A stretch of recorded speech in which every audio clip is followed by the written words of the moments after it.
it is all-star voting season. You and I are both members of the media panel. The media vote counts for 25% of the vote. The player vote counts for 25% of the vote. And the fans, they get 50% of the vote. You've seen all the fan voting. It's been revealed by the NBA pretty much every couple of weeks straight on through. You and I submitted our ballots. Yes. 6 p.m. last night. And this was a hard year for me. I don't know about you, but this was a very hard year for me, to the point where I submitted my ballot on Monday morning. Okay. And not once but twice did I text Mark Broussard with the NBA and say I got to make a change. Are you serious? I did. I made 2 changes because I just was like, look, people think, I mean, we do take, it's like, it's not, deciding the nuclear launch codes here, right? But I want to make sure I get this right. Like, I would say that we and the fans take it the most seriously, because for people who complain about, oh, the media shouldn't get a vote, they don't know what they're talking about, whatever, just go check out, and they publicize them at the end of the voting. They put out sheets of how we voted and how the players voted. Go look at the player votes. It's usually kind of goofy. Because there are players voting for other players. In 2 cases last year, guys who hadn't yet played that season. And there's obviously pressure to vote for your teammates and all of that stuff. So I get it. It is an imperfect system. I wish there was a better one. And I think sometimes you and I have talked about, like, it's a lot of burden. And we do spend, especially All-NBA and MVP, like, I spent hours and going back and forth and agonizing and researching and whatever. But it's kind of the best system we have right now. It is.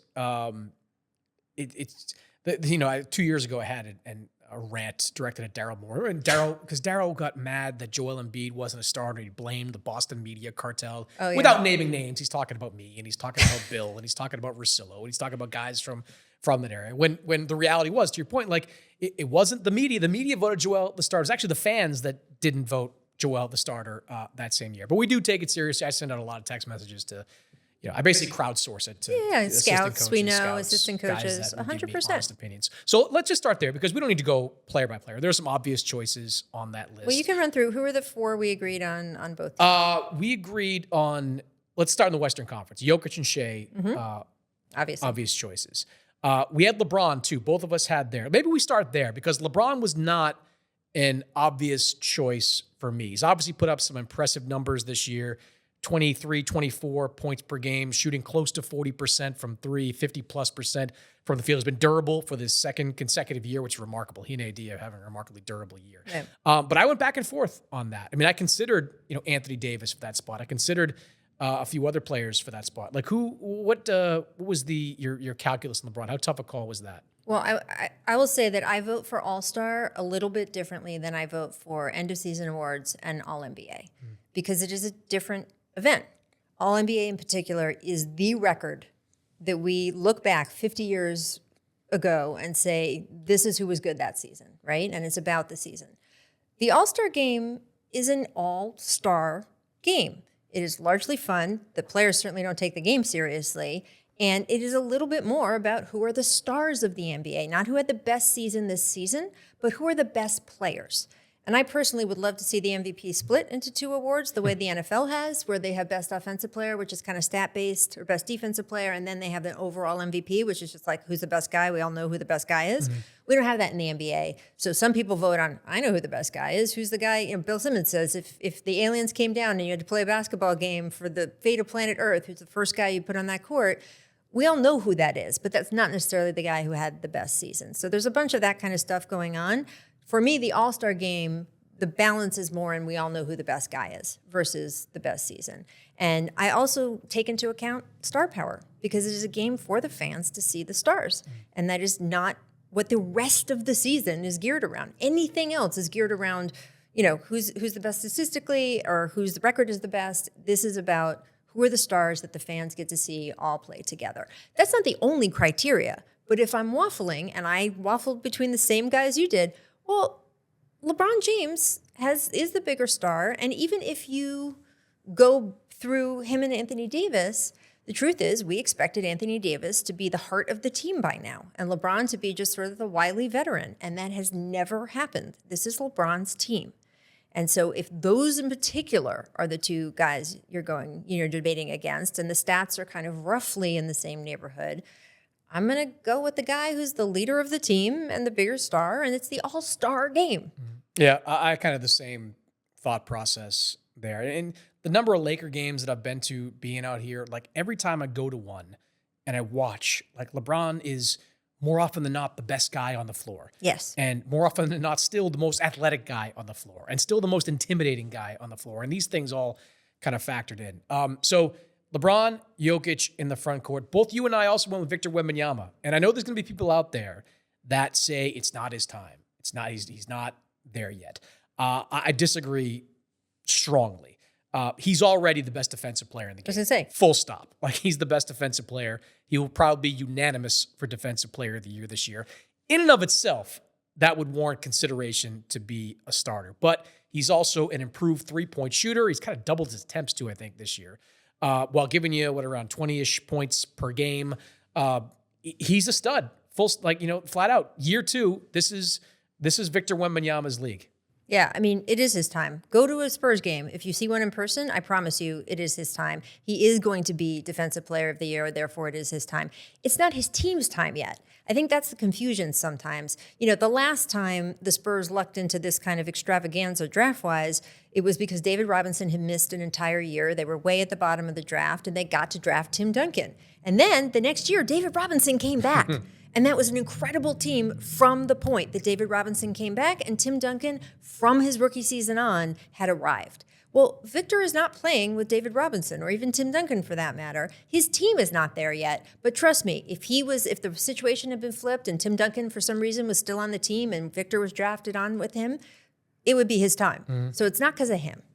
Yeah, what's not to make this about San Antonio, but what they've done, to me, it's kind of similar to what Detroit is doing now. They added the right veterans to that mix. Chris Paul, obviously, but Harrison Barnes is having the exact impact that Greg Popovich and company hoped that he would have down there. So, yeah, to me, Wemby, clear pick for that slot. You and I both agree, Shea, obvious choice, MVP candidate, 30 points per game, outstanding two-way player. I mean, no-brainer on that one. Where we first disagree, though, is with that second guard spot. And I think you went too sentimental here, Rachel. I think you... That whole star thing you were just talking about, you did that again there, putting Steph Curry as a homecoming game in the Bay Area as a starter for the All-Star game. Explain your Steph Curry vote. Well, first of all, who you picked, because we'll talk who we're choosing between. Who did I pick? I'm just blanking right now. Did you pick Ant? Yes, I picked Anthony Edwards. I'm mixing who I wanted in different spots. Yeah. Anthony Edwards was my choice there. Okay.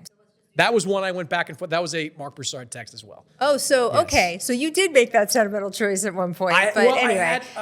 You give me your things. I'll tell you what my thing. I would actually say it's not a sentimental choice. It does lean, again, when I'm doing the 60-40, right? When I'm voting for All-NBA or MVP, the 60% is stats this season, and the 40% is how overall good a player you are, what kind of leader you are you leading the team?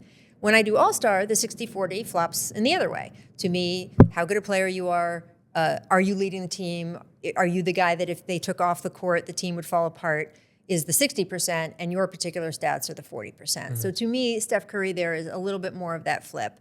I would also say, however that team is doing at any given moment is only because of Steph Curry. He has dragged that team. Otherwise, they would be dead last in the league, in my opinion. But drag them to where? But it just means that in terms of, again, leadership, he is the leadership presence on that team. Clay left. That could have been so traumatic for the whole franchise and organization and fans and whatever, and he was sort of the white knight through all of that. So it's a lot of those intangibles. This would be a better argument before they got clubbed by 52 against the Celtics. These things happen. Recency bias. Right. But then, also I would look at how he contributes to wins versus Ant. Ant's got a lot of other guys there who, if he's having an off night, can contribute to wins.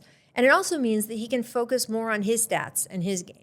Steph spends every game trying to just get everyone else involved. Some of the stats that you're looking at that you're going to tell me weren't good enough to make him a starter are because he has had to sacrifice for the team. And we know that Steph Curry in particular does so many things that we would say is a not sentimental, hardcore basketball reason on the court that don't show up in the stat sheet. That guy moves around more than a toddler who, you're running after and can't keep control of.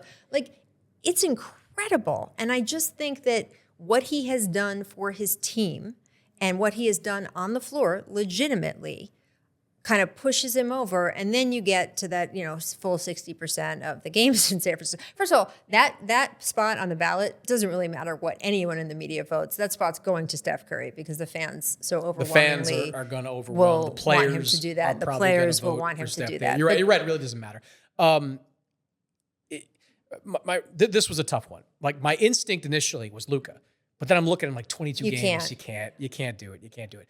My next thought was like Kyrie, who's, in that 33, 34 game range, I think, putting up comparable numbers to Steph as well. Steph was also on my list for all the reasons you articulated there. But then I'm looking at Ant. And yeah, the Wolves have not lived up to expectation. That's a mark against him, because even though it's not his fault that they traded Karl Anthony Towns and they kind of screwed up the team, he's the leader. He's responsible.